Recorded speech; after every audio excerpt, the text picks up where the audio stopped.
Je commence par la brigade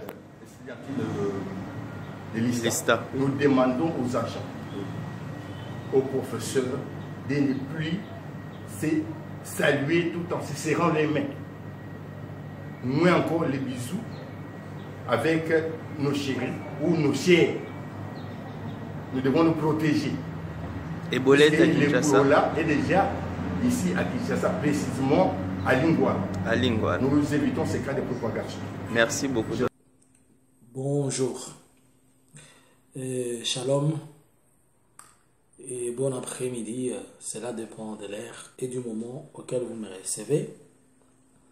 Aujourd'hui, nous sommes le 24 juillet 2019.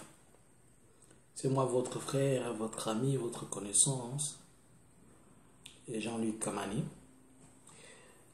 Vous venez de suivre une vidéo. Comment vous la trouvez? Vous avez suivi cette vidéo-là. Christ a dit un jour, si vous ne croyez pas à moi, croyez quand même à mes œuvres. Ça, c'est ce que Christ qui a dit. Et moi, je dis, si on ne croit pas aux hommes de Dieu, qu'on croit quand même à ce que Dieu annonce au travers de ces hommes de Dieu-là. Et ce que Dieu est en train de dire.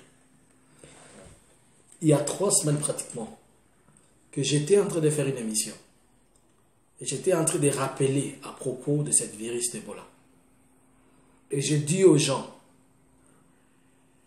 ce qui est en train de se passer à l'Est, qu'on est en train de faire semblant de cet Ebola, quand elle va arriver dans vos maisons, à Kinshasa, et c'est à ce moment-là que les gens comprendront le sérieux de ce qui s'est passé. La Bible dit que l'Éternel ne fait rien sans pour autant avertir à ses prophètes et à ses serviteurs. L'Ebola était au nord Kivu. L'Ebola était dans la province orientale. Et on a suivi en 2018, presque à la fin, il y avait des foyers d'Ebola au niveau de l'Équateur. Et là, on le signale à Kinshasa. Kinshasa a 12 millions d'habitants. C'est un virus qui se transmet par salutation, par contact de chaleur, par contact charnel. Maintenant, imagine-toi qu'une personne avec l'Ebola entre dans une église où il y a 10 000 personnes. Imaginez-vous qu'une personne qui a l'Ebola se retrouve au marché central de Kinshasa. Imaginez-vous qu'une personne qui a l'Ebola entre dans un quartier. Avec ce système de gens qui sont assis et qui sont en train de négliger les choses qui se passent. J'ai lu une lettre de la démission du ministre de la Santé du 19 juillet. Et le ministre était en train de signaler dans sa lettre que on a informé que l'on prenne acte de ces choses depuis le mois de février. Et depuis le mois de février, il y a eu des tralala de discussions. Pourquoi? Des problèmes qu'ils appellent techniques alors que ce ne sont pas techniques. C'est puisqu'ils sont en train de discuter pour savoir qui va avoir le marché qui va lui donner beaucoup d'intérêt. C'est-à-dire quel ministre va se retrouver, quel conseiller va se retrouver, comment celui-ci va se retrouver. Et vous avez l'une des stratégies que font nos gouvernants maintenant. C'est lui qui s'appelle, qui doit être le président. Il fait que les autres volent à son compte et que lui soit blanchi. Et vous allez dire, il est bon, il est meilleur, c'est pas un voleur. Bande de voleurs, la foudre de l'Éternel sera toujours sur vous.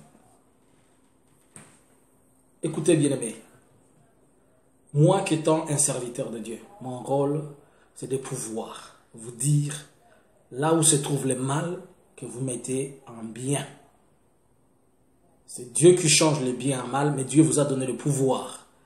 Étant des personnes qui se tiennent debout, étant des autorités de quelque chose, de faire ce que vous êtes ce que vous êtes censé faire.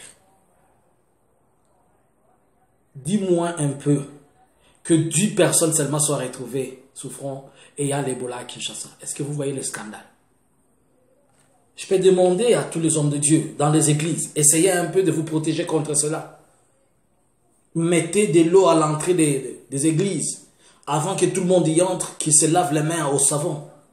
Et quand les gens sortent, qu'ils se lavent les mains au savon. Puisque quand les gens entrent dans l'église, lorsque les gens entrent dans les trains, lorsque les gens entrent dans les marchés, ils entrent dans les mains. Même dans nos maisons maintenant, vous devez mettre un peu d'eau devant la porte avec du savon. Que tout le monde qui entre doit se laver les mains.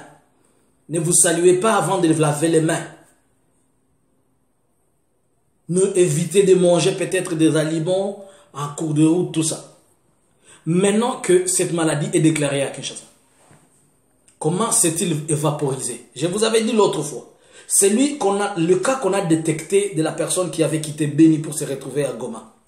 Est-ce qu'on a contrôlé le long de la route à qui il a salué, avec qui il était en contact, avec qui il était dans le véhicule? Et ces gens-là, est-ce qu'on sait leur mouvement, comment ils se sont déplacés? Peut-être parmi les gens à qui ces messieurs l'avaient salué, ou bien l'air monté, je ne sais pas, vers l'équateur, et au travers la forêt équatoriale, blablabla. Bla, bla, bla. Comme dans le foyer de la forêt équatoriale, il y a des choses, non, bien aimé, ceux qui y vivent, nos frères les pygmées, ils ne contrôlent pas ça. Lorsqu'ils sortent pour vendre la viande boucanée et tout ça, ils donnent aux gens, les gens en mangent, et ça circule, ça se retrouve jusqu'à Kinshasa. Ça trop nabaelezea mko nasikia Mungu ataendelea na washa moto juu yenu. Si mimi nabaelezea kama kweli tuko naomba Mungu wa kweli, tutakuwa na bakosesha amani mu maombi tu, njoo nguvu yetu na njoo silaha yetu. Na moto itabawakia, itakuwa na bawakia busiku na mchana. Juu mko na waza kama maiti inaitwa na kuzika ni ya watu wengine na watoto wa watu wengine, na nyinyi mwe kwenu mtaanza zika. Sasa sina sie bandugu yetu biko na kufa. Quand nous sommes en train de vous dire que la mort n'appartient pas seulement à un groupe de gens, elle peut affecter tout le monde, et que l'on doit tous se prévenir, vous faites semblant. Maintenant, vous allez voir comment les gens vont crier comme il s'agit de Kinshasa. On va crier comme pas possible. Ça m'a fait honte que c'est ici en Suède où je lis un journal. C'est l'église suédoise qui est en train de faire une sensibilisation pour assister l'Organisation mondiale de la santé par rapport à l'Ebola. Je veux bien qu'il y a des problèmes internationaux qui sont inclus là-dedans, mais au niveau local. Au niveau local. C'est de la même manière que nous sommes aussi en train de parler de la guerre. Vous pensez que, et ça va être seulement à l'Est, nous allons chaque fois demander à Dieu, quand on vous dit quelque chose qui ne marche pas bien, que ça commence d'abord dans votre propre maison. Comme ça, vous allez sentir le goût de cette chose-là. Ce n'est plus le temps où seulement le feu doit s'allumer à un seul endroit et que les autres font semblant comme si la situation ne les concernait pas. Nous allons tous commencer à sentir ce feu-là. Que tout le monde le sente. Je ne sais pas, ça coûte à certaines personnes quoi de dire là. Vous savez, vous ne voulez pas dire à vos dirigeants ou à vos chefs, vous qui êtes les conseillers, les ministres, vous ne voulez pas leur dire la vérité. Puisque vous avez peur qu'ils ne vous payent plus. Mais je vais vous dire une chose. Lorsqu'ils vont savoir la vérité, et lorsqu'ils connaîtront la vérité que vous vous êtes empêché de leur dire, vous savez ce qu'ils vont faire de vous? Ils vont vous taxer, vous, d'être les mauvais. Et ils vont se défendre avec leur discours. Tel conseiller a freiné, tel ministre a fait des choses. Et c'est sur vous qu'ils vont taxer. C'est mieux que vous soyez gênant avec votre vérité, au lieu d'être silencieux et gênant dans les mensonges. Dites la vérité. Et même s'il connaît et il fait semblant, rappelez-les. À qui revient la responsabilité de cette histoire? Nous voyons tous le premier citoyen de la République. C'est auprès de lui qu'on va s'adresser. Puisque c'est dans sa maison que ses enfants sont malades. Papa, je me pose une question. Un papa, dans la maison, les enfants ont la fièvre, les enfants font la diarrhée, les enfants, ils ont des maux de dos et le papa, il s'en fiche. Et les papas, ils s'en fichent vraiment que cela, c'est pas son problème. Je ne dis mot, je dis seulement ce qu'il y a. J'ai mal quand je vous dis ces choses. L'Ebola est maintenant là où on l'évitait. C'est là où ça arrive. Et vous savez ce que j'aime de ça? Bien que c'est une mauvaise chose. Puisque là maintenant, les gens vont ouvrir le bouche. Ils vont sentir le mal. Je vous dis que c'est de la même manière, comme vous avez transmis, vous avez aussi pris la guerre, vous l'avez amenée pour d'autres personnes. Dieu va faire que cette guerre commence dans votre propre maison. Que les gens de votre propre maison commencent à mourir. Nous sommes au mois de juillet. Je vais vous rappeler de ce que je dis entre les 7 et les 15 octobre. Je vous ai toujours dit, prenez-moi au mot. Je vous ai toujours dit, quand je vous dis quelque chose, que je vais revenir, je sais ce que je dis. Je vous attends entre les 7 et les 15 octobre. Je vais encore revenir. Et là, puisque vous ne voulez pas écouter Dieu. Vous pensez que comme vous êtes en train d'avaler, vous allez avaler tout le monde. Dieu sait. Je sais ce que j'ai dit. Et l'Éternel n'est pas aveugle comme vous le pensez. Nous savons, vous avez avalé les 35. Et vous êtes en train de continuer à avaler 35. Continuez à avaler ces serviteurs de Dieu comme vous voulez. Mais vous n'allez pas avaler tout le monde. Avalez qui vous voulez. On m'a dit, l'Éternel m'a révélé, il m'a dit, il y a 35 serviteurs qu'on a déjà avalés. Et on est en train de continuer, on avale les serviteurs. Il y a un monsieur qui a un pouvoir dans notre pays qui est en train d'avaler les hommes de Dieu. C'est pourquoi même quand il fait une bêtise, les hommes de Dieu n'ont pas le courage de le voir et lui dire, même ceux qui sont à côté de lui comme hommes de Dieu, ils ne peuvent pas le lui dire. Je posais à Dieu une question, Seigneur, est-ce que ce que ces gens sont en train de faire, ça vient de toi? L'Éternel m'a dit, attention, ils sont en train d'avaler mes instruments. Mais Dieu ne vous laissera pas, ne se laissera pas croiser les bras et vous regarder en train de faire ça. Mais si le pilote va continuer à piloter très mal cet avion, je l'avais dit. Il y a une question, je ne sais pas si vous aussi vous posez ça. Le mandat présidentiel chez nous, il est de 5 ans. Je ne sais pas si vous êtes en train de penser, ou puisque seulement vous êtes tellement fanatique que vous n'êtes pas en train de comprendre. Nous sommes déjà au mois de juillet, au mois d'août. Donc, sur les 5 ans, il y a déjà une année qu'on a déjà pris. Ça reste 4 ans. Même si vous n'êtes pas en train de comprendre, hein, je suis en train de rire, mais c'est du sérieux. Sur les 5 ans de mandat présidentiel, nous sommes déjà au mois d'août. Cela veut dire une année déjà partie. Et jusque-là, on n'a même pas encore, on ne sait pas encore qui gouverne qui. Bon, disons que d'ici avant la fin de l'année, on aura quand même le gouvernement. Ok, acceptons. Donc, ce gouvernement-là, il va se mettre en place sur base de 4 ans de travail. Puisqu'ils ont pris du temps dans les tralala. Après ces 4 ans, quand ils vont commencer à travailler, il faut qu'on installe celui-ci, il faut qu'on l'en fasse ici, il faut que l'on fasse ici. Ça va prendre encore une année. Alléluia. En tout cas, notre pays est loga makasi na domaine. Et quand les 4 années là, ça va prendre encore 2 mois. Nous sommes en train d'évaluer ensemble ce qui se passe. Donc on va se retrouver travailler 2 ans ou 3 ans après, les gens vont dire, nous n'avons pas travaillé, vous nous avez empêché de travailler. Alors que vous êtes en train de vous empêcher vous-même.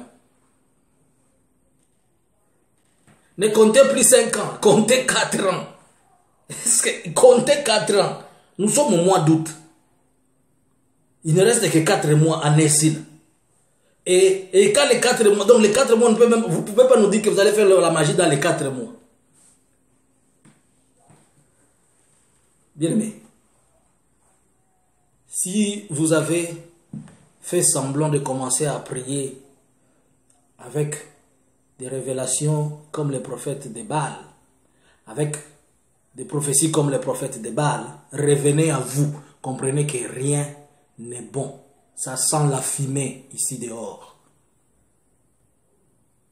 Je voulais suivre une autre vidéo de la même question que j'avais posée. Et puis, vous allez me répondre vous-même. Moi, je viens seulement avec les évidences. Je parle prophétiquement. Je vous dis ce que le Seigneur m'a dit. Et quand le Seigneur apporte ces évidences, je vous les montre. Le Seigneur apporte les évidences comment? Lorsque les choses et les faits se passent dans la vie sociale. Merci. Suivez ça. Suivez ça. On se retrouve après.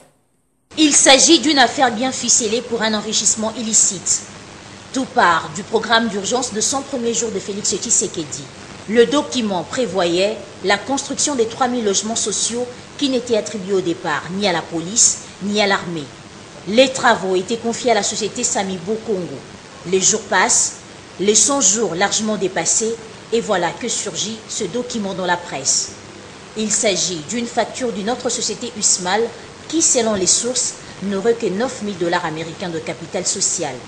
Curieusement, c'est à elle que le directeur de cabinet du chef de l'État, Vital Kamerhe, a accordé un marché de 57 millions de dollars pour la construction de 3 000 maisons, 1 000 pour policiers et 2 000 pour militaires. Là où ça sent l'irresponsabilité, c'est que cette facture est émise le 11 juin 2019, date au-delà de son premier jour du quinquennat Fachi. Dans sa lettre à la Direction générale des contrôles des marchés publics, Vital Kamerhe a sollicité un avis des non-objections, une sorte d'imposition à l'organe technique censé librement et objectivement objecter si les normes ne sont pas respectées. Pourtant, il y a 2 jours, le chef de l'État disait sa détermination de lutter contre la corruption. Là, c'est de son propre cabinet que se dévoile ce marché de gré à gré en vue peut-être d'un enrichissement sans cause. Ah ouais, shalom, shalom, shalom. Vous venez de suivre cette vidéo encore. Hein? Quand j'avais dit pourquoi nos autorités n'aiment pas notre pays. Voilà. Le fameux contrat dont j'avais parlé de construction de maisons. C'est un exemple parmi des milliers. C'est ça le système. Si on est en train de dire, je vous avais dit pourquoi on ne favorise pas les locaux. Je ne comprends pas. Pourquoi on ne peut pas bousculer de gauche à droite des gens. Il faut qu'à monsieur tous à la bandoki poto sungan. Il faut qu'à tous semble la kata lingomba na bino bandoki ba makila poto sungan.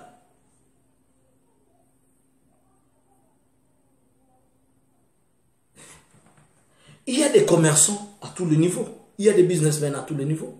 Pourquoi vous n'avez pas un projet? Pourquoi vous n'avez pas de pensée? Pourquoi vous ne pouvez pas promouvoir cela? Vous prenez 115 millions de dollars, vous donnez à un Libanais qui n'a que 9 000 dollars en caisse. Puisque vous lui donnez les 115, vous allez lui laisser peut-être 70 millions. Mais les 70 millions autres, ils ne vont pas. Il doit faire les ristournes. Il doit faire les copes à soins. Copes à propre. Copes à soins. Il doit vous retourner les restes. Une entreprise qui n'a jamais travaillé, qui n'a pas un passé, alors que vous avez des ingénieurs, vous avez des gens qui ont étudié, je me pose la question. Nous avons un problème que nous devons régler à l'interne dans notre pays. On croit plus aux étrangers qu'aux nationaux. On donne plus de la confiance. Un jour, je me retrouve dans une poste de douane. Je sors, je vais vous dire comment les gens, il y a une malédiction. Je sors mon passeport congolais. Il était tout neuf. Hein? Je venais de l'avoir. Je le mets là, à la DGM. Pour qu'on puisse m'estamper, je devais passer une poste de frontière où on ne fait jamais payer. C'est gratuit. Et tout ce qui se passe tous ceux qui passent avec des cartes de lecteur, on leur donne juste des jetons. Mais moi, j'ai présenté les passeports. Vous savez ce qu'ils m'ont demandé? Ils m'ont dit, vous devez payer les frais de déviergement du passeport. C'est vous dire les termes qu'ils m'ont dit. Et ça, ce sont des agents de DGM que je connais. Je pose la question, les frais de déviergement, ils me disent 20 dollars pour dévierger votre passeport. Je me dis, mais comment? Un passeport congolais, je ne suis même pas étranger. J'ai mon passeport, je vais juste passer, vous me dites qu'il faut dévierger mon passeport. Et il me dit, non, non, si tu ne veux pas, tu sors. Derrière moi, il y avait au moins 10 ou 20 personnes qui avaient chacun son 20 dollars et un passeport neuf pour dévierger son passeport. J'ai pris ma carte des Nations Unies, je montre comme identité, on me donne les jetons pour passer. Je me dis, voyez. Un document national, on ne respecte pas, mais un document international, on le respecte. C'est ça les choses qui se passent. Maintenant, on dit, c'est le directeur de cabinet. Merci. Ngana tunae, ngana sakana mituna, biya negoute pa nayo. Na vandi pembeni na otunayo. Yeso okyo sala makamunzamba yebite. To yeso okyo mi permettre ami itinda na mokili soki nzamba lobeli okendete. On va incriminer le directeur de cabinet, mais je veux bien. Mais pour que le directeur de cabinet se décide à l'insu de son maître, cela veut dire quoi? Si on doit dire que le directeur de cabinet, c'est lui le fautif, qui a autorisé que le directeur de cabinet appose sa signature? Nous pensons que nous tous, nous avons travaillé dans l'administration. Nous avons aussi travaillé un jour et nous continuons à travailler dans des administrations et un peu partout dans les choses. Aimez un peu ce pays, aimez un peu notre pays, c'est important. Un peu d'amour seulement, c'est tout ce qu'on vous demande. Et si quelqu'un se dit qu'il va aller commencer une entreprise, oh là là là là là là là. Lorsqu'un étranger vient, on lui ouvre les portes, on lui donne... Tu vas voir un étranger qui vient avec ses 100 000 $. Il y a un colonel qui se tient debout là-bas. Et le colonel fait de telle manière que tout ce qu'il veut, vous l'obtenez et personne ne peut le déranger.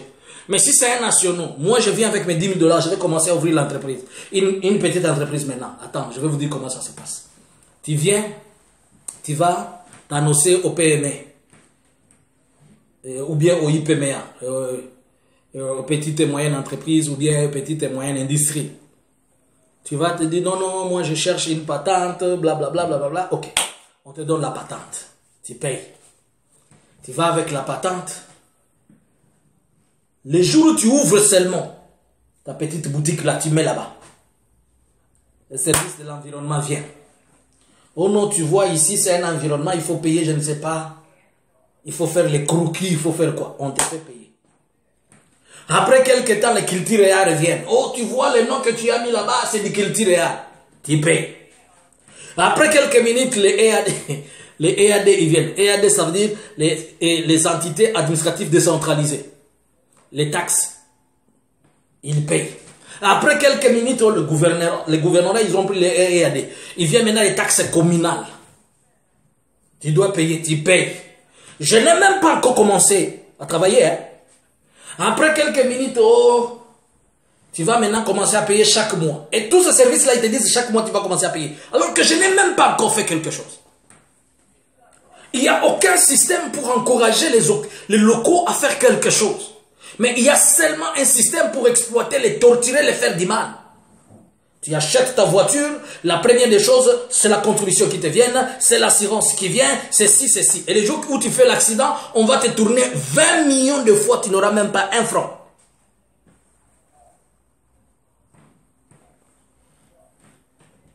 Vous voyez? Maintenant, imagine-toi avec toutes ces choses.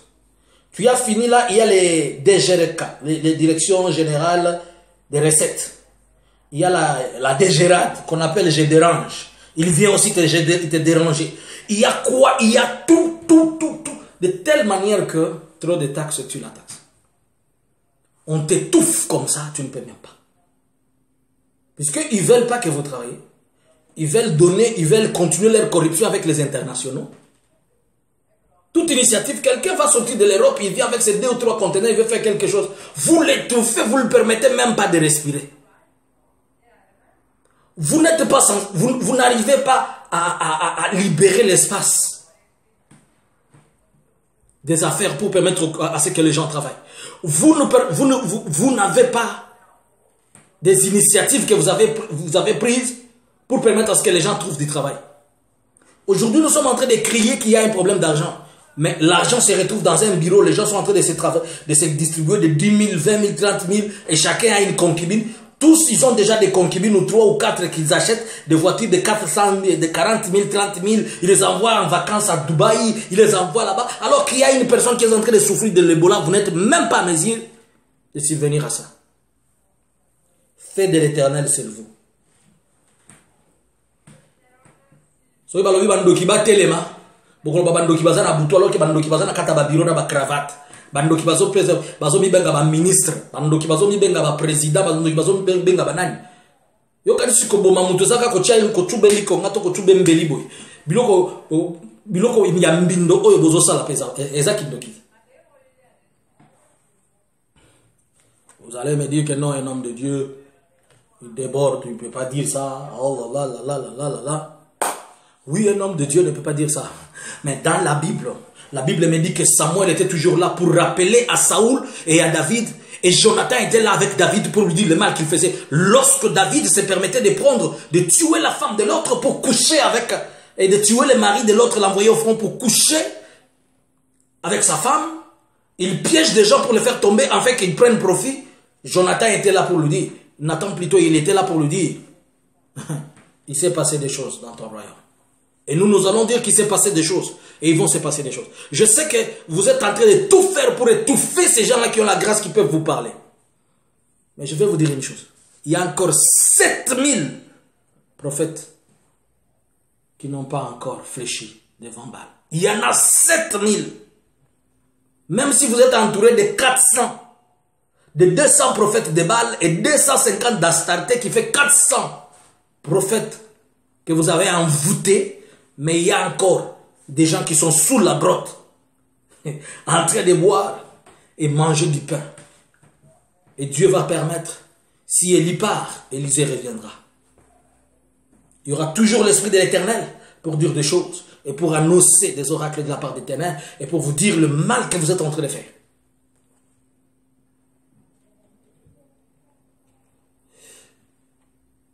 Chaque peuple a sa destinée et chaque pays a un message particulier de la part du Seigneur et a une mission sur la terre. Et notre nation, la RDC, c'est une nation de l'Éternel. Elle doit l'être, que vous l'acceptiez ou pas. Nous ne vous demandons pas de faire les 1000% ou les 100% puisque vous n'allez pas les faire. Puisque la seule chose qui vous caractérise, c'est l'incompétence. Et la compétence, vous ne voulez pas. C'est pourquoi tous ceux qui peuvent vous dire la vérité. Vous savez, il y a une chose. Lorsque Kabila avait pris le pouvoir, il savait qu'il avait un vide, il ne connaissait pas comment les choses se déroulaient. Il s'est fait entourer de ces vieux mouvanciers-là, tous ces sanguinaires-là qui l'ont conduit dans les sons, mais administrativement, ils ont donné des stratégies. Même les diables, ils ne cherchent pas des gens qui n'ont pas quelque chose, qui n'ont pas une grâce de Dieu. Ils cherchent les gens qui ont la grâce de Dieu. Entourez-vous des gens sages, vous serez sages. Et lorsque vous vous entourez des personnes insensées, vous allez gober leur insensité dans vous et vous deviendrez exposant 10. Je vous dirai toujours la vérité. Car je m'appelle Nkamani Lokele Kalo Salo Ambalon pour tous ces mots. Je suis censé dire la vérité. C'est ma mission. Et même si on l'empêche, j'ai été mort avant de naître, si vous ne savez pas. Suivez dans mes témoignages. Nakoufa Vanabota, déclaré mort. Mais par la grâce de Dieu, je vis. Donc, le jour où Dieu va se décider que Nazuyo, et c'est le jour où je vais partir. Mais l'homme ne va jamais se décider avant la volonté de Dieu. Je vous avais dit que je vis dans une des messages prophétiques que je vous avais donné lorsque j'avais dit que je vois des troupes. Je vous ai dit que je suis rentré voir Kabila pour lui dire. Avant que je n'aille lui dire, j'ai vu quelqu'un, des militaires me pointer l'arme. Et j'ai compris que l'Éternel va susciter des gens. Un esprit de je suis le chemin, la vérité et la vie. Le Seigneur va susciter. Je prie que Dieu suscite des prophètes et des serviteurs qui n'ont pas froid aux yeux, qui ont le temps de dire la vérité et qui n'ont pas peur des armes. Puisque nous n'allons pas avoir peur de ce qui tue la chair, mais plutôt ce qui tue l'esprit. Vous savez, dans toutes les histoires du monde, ceux qui ont renversé le monde, ce sont des gens qui avaient foi en Dieu et des gens qui croyaient à l'Éternel. Et tous ils étaient des messagers. Les Martin Luther King, vous savez ce qu'ils ont fait. Et nous allons parler de la part du Seigneur. Vous volez. Vous savez maintenant, vous ne comprenez pas. Vous êtes en train de voler, vous pensez qu'on ne sait pas. À des milliers de kilomètres quand vous volez, Dieu est là sur nous, il va nous révéler son drone. Le drone, l'œil de Dieu, il est comme ça. Il est en train de vous voir. La Bible dit, mon créateur, celui qui surveille Israël, celui qui surveille le Congo, il ne sommeille ni ne dort. Feu de l'Éternel, je vous avais dit que la foudre a frappé les gens. Feu de l'Éternel, il va toujours briller. La foudre de l'Éternel sera toujours sur vous. Que Dieu bénisse la République démocratique du Congo. Que Dieu rende mon pays plus fort, plus grand. Ces pays-là, ça s'appelle les États-Unis d'Afrique. C'est la grande puissance à devenir. Je confesse, je sais ce que Dieu m'a dit. Je vais vous dire ce que l'Éternel m'a dit à propos de notre pays. Je ne le vivrai pas, je ne serai pas en vie puisque je n'aurai pas ces années-là. Mais je crois que mon âme, il se sentira mieux lorsque je verrai cette processus commencer. Et je sais que c'est pour bientôt, par la grâce de Dieu. Bien-aimés, je voulais juste vous rappeler des choses que j'ai dit. Maintenant, voilà les preuves que j'étais en train de vous montrer. On a parlé de l'Ebola, voilà les preuves. Je vous avais dit quand j'avais commenté cette vidéo, j'ai dit, vous voyez ces papiers, il y a des choses qui se cachent derrière. Voilà des choses que je vous montre aujourd'hui. Je serai avec vous les samedis à 10 h. Nous allons parler RDC. Et ce samedi, nous allons parler d'un sujet qui va nous conduire dans la prière, puisque chaque samedi, désormais, par la grâce de Dieu, je vais amener un sujet que l'on va apprendre et puis ça va nous conduire dans la prière. Ça c'est pour la RDC seulement, c'est pour la RDC seulement. Donc, invitez d'autres personnes pour le samedi ou plus tard à 10 h 30, je serai déjà là. Je prends juste 1 heure pour donner des informations et puis on prie. Et le même samedi à 19 h, je suis avec vous pour la prière de 19 h à 20 h, comme d'habitude. Et je vous annonce que peut-être dans un peu de temps, nous allons faire une autre prière. Mon numéro de contact est là, c'est le plus 46 73 95 742. Que Dieu vous bénisse et que le Seigneur soit avec vous. Éternel, je prie une chose. Que le mal que ces gens sont en train de nous laisser dedans, Seigneur, que ça commence dans leur propre maison, afin qu'ils sentent qu'il y a aussi des gens qui souffrent, s'il te plaît. Et oui, je sais qu'il y a des gens que s'ils ne sentent pas ce que les autres ne sentent, ils ne peuvent pas. Vous allez me dire que cet homme de Dieu, ce n'est pas une prière de Dieu. Merci. Vous n'êtes pas nos ennemis. La Bible dit, priez pour vos ennemis et aimez ceux qui vous haïssent. Vous n'êtes pas nos ennemis. Vous êtes nos amis. Mais vous ne connaissez pas le mal que nous sommes en train de vivre, on vous dit là. Alors il faut goûter aussi à ces mal. Quand vous allez le goûter, vous allez dire, ok, exactement. Et ils ont mal. Nous allons aussi les aider. Nous, d'après tout, moi je ne suis pas Jésus-Christ. Moi je suis Jean-Luc. C'est Jésus-Christ qui a dit, aimez vos ennemis et priez pour ceux qui vous haïssent. Moi, je les dis, ils sont mes ennemis. Et prends-y soin. Que Dieu vous bénisse. Si tu as aimé cette vidéo, essaie de la partager. Toi qui n'es pas encore abonné, abonne-toi sur la chaîne, ça s'appelle La Vérité. Mon nom, c'est Jean-Luc Kamani. Que Dieu vous bénisse et qu'il soit avec vous. Shalom, on se retrouve le samedi.